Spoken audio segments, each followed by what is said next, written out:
இரண்டாவது கதை முருகனோட கதை. அசுரனை அழிப்பதற்காக சிவனோட நெற்றி பொட்டிலேருந்து படைக்கப்பட்டவர் தான் முருகர். சிவனோட நெற்றி கண்ணுலேருந்து வந்த சரவணபவன் ஒரு ஆற்றுல 6 தீயாக விழுந்தது. அப்போ அது 6 குழந்தைகளாக மாறினாங்க. அந்த குழந்தைங்களை 6 கன்னி கார்த்திகை பெண்கள் வளர்த்தாங்க. இதை தெரிஞ்ச பார்வதி தாயார் குழந்தைங்களை பார்க்கறதுக்காக சிவனோட அந்த இடத்துக்கு வந்தாங்க.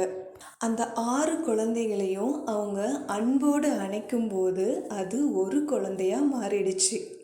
அந்த குழந்தை தான் சிவன் பார்வதியோட 2வது குழந்தை முருகன்.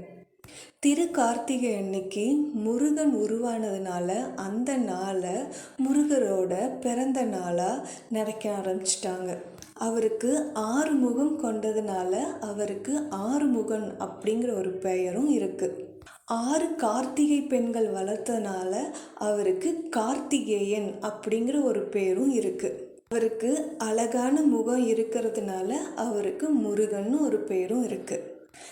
கார்த்திகை அன்னைக்கு கடவுள் உருவாகினதுனால கார்த்திகை தீபத்து அன்னைக்கு நம்ம முருகரை வழிபடுறோன்னு இன்னொரு கதையும் சொல்லுது. அவ்வளோதான் இந்த 2வது கதையும்.